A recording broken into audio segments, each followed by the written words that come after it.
Ikaw, Bongo.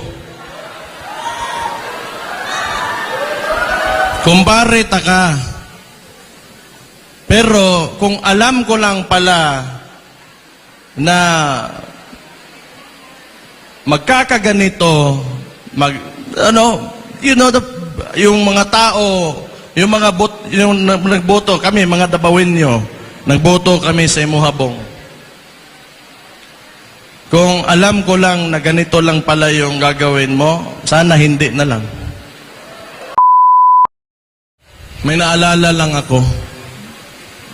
Buti pa kayo, mga ordinaryong Pilipino, mga Kapampangan, at saka yung mga dumayo dito. Hindi kayo takot.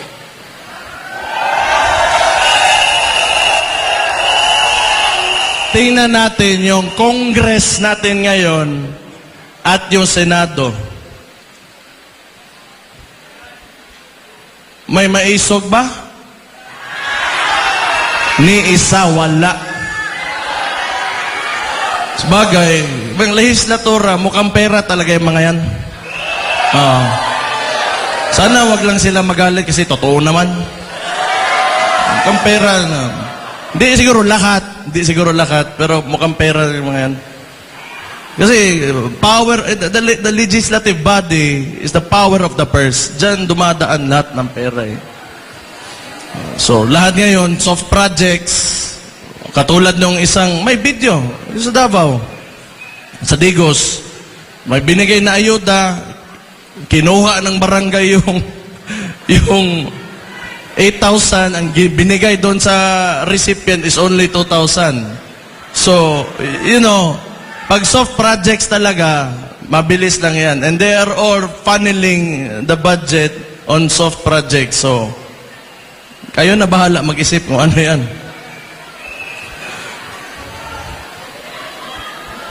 Ikaw, Bongo. Kumpare ka. Pero kung alam ko lang pala na magkakaganito, yung mga tao, yung nagboto kami, mga Dabawinyo, nagboto kami sa Imuhabong. Kung alam ko lang na ganito lang pala yung gagawin mo, sana hindi na lang.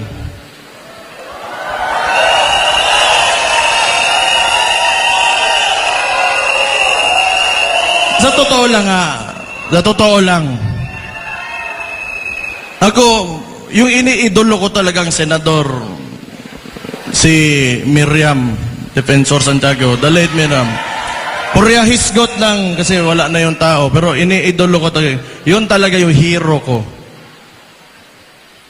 Pero unfortunately for us, mas napabilib pa ako nitong si Risa Contiveros kaysa ni Bong.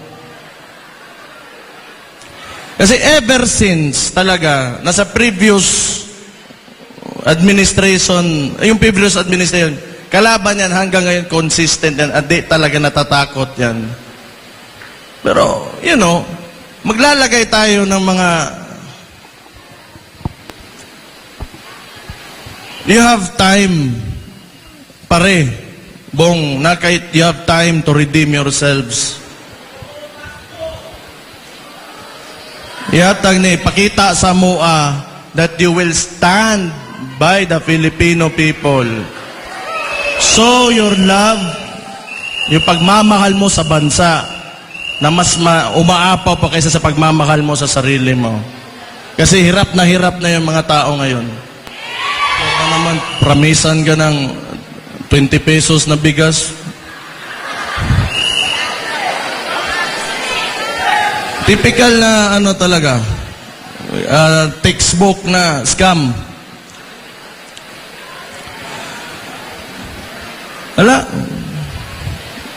Talaga, pangloloko lang talaga nakikita ko. Abuse of authority,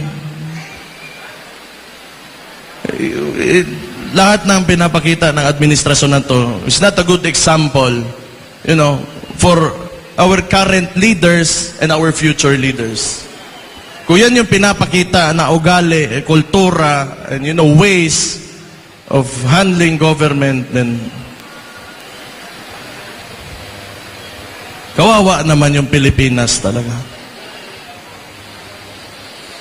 Kawawa naman. Sana naman matapos na itong yung practices ng mga trapo talaga. Nakakapagod na rin. Sa tagal na panahon, yung problema talaga ng Pilipinas, alam nyo, corruption talaga. Corruption talaga. Magandang gawin, naiisip ko, ibalik mo yung death penalty, isama mo yung corruption, plunder, bribery. Tingnan natin kung may tatakbo ba andyan sa Congress at Senado na yan.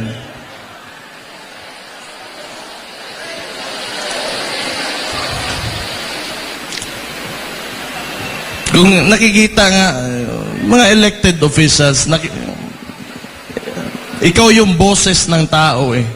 And you're in a national position. You should be saying something. Especially when it's very clear, kitang-kita na ng lahat, the atrocities of what the administration is doing. And you should say something. Wala. Di, tayo na lang. Kaya pa?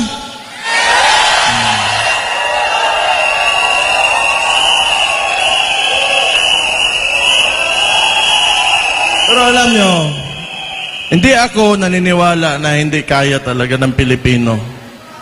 Kailangan lang talaga may faith lang kayo, may paniniwala lang kayo na maiangat talaga natin yung bansa natin. Kasi kung hindi, wala sana tayo ngayon dito. Kasi mas gusto pa natin na mas maganda pa talagang kinabukasan para sa ating lahat, sa bawat Pilipino. And thank you for being with me tonight dito sa Pampanga, sa Hakbang ng Maisog.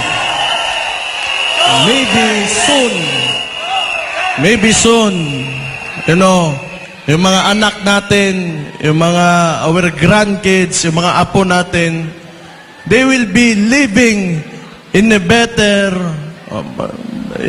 Philippines, na mas maganda, mas maayos, mas maligaya na Pilipinas. So, salamat for being with us sa Hakbang ng Maisog.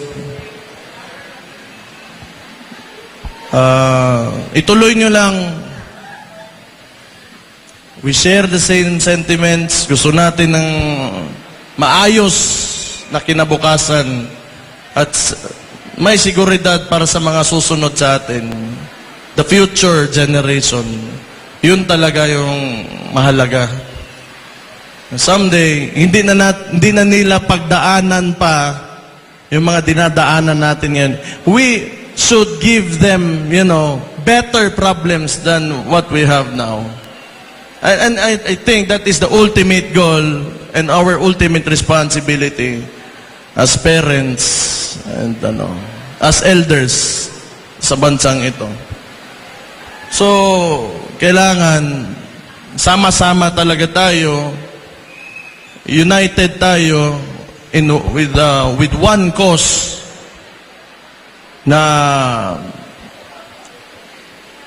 at isang paniniwala na makakamit natin mas maliwanag at mas progresibo, magandang Pilipinas pagdating ng panahon.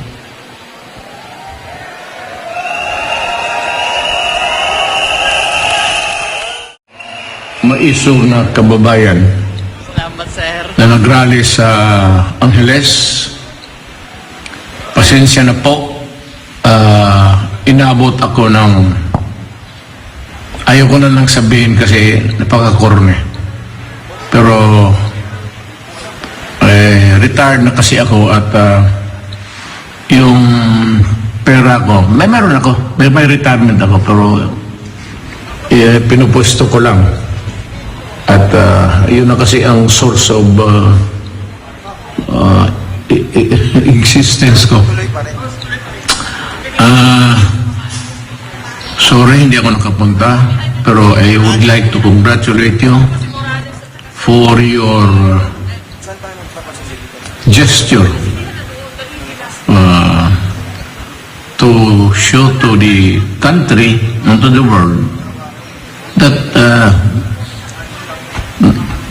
may damdam tayo. Hindi tayo galit kay Marcos o hindi tayo galit sa gobyerno. May damdam na pinapalabas natin. But this would be as good as any other time to tell the president, the military, the police, and all, na hindi kami yung subversive na gusto namin tumbahin ang gobyerno, paalisin si Marcos. We just want reforms that yung nanirinig nyo sa grupo ng mga maisog at yung mga Pilipino na ayaw ng gulo pero gustong may pagbabago. Off po natin yung... Yan lang naman po. At congratulations sa inyo. Yan lang ang habol natin. At yan lang ang hamon ko sa gobyerno. Wala ng iba. Walang interesado patalsigin si Marcos. Walang interesado sa gobyerno na patumbahin mo. Huwag ho yan, kay dumaan ako ng presidente, pati gobyerno ko ito. So, para just to erase doubts. But, we will ask that we will be heard from time to time so that government would know what the sentiments of the people are. And whether the sentiments or not, totoo man o hindi, makinig lang kayo. Total kung mali, hindi sabihin ninyo, kapag mali, wala naman kami magawa. Sabihin niyo tama, wala rin kami magawa. Just the right to be heard. Yan ang importante sa Constitution. The right to be heard. Period. Maraming salamat.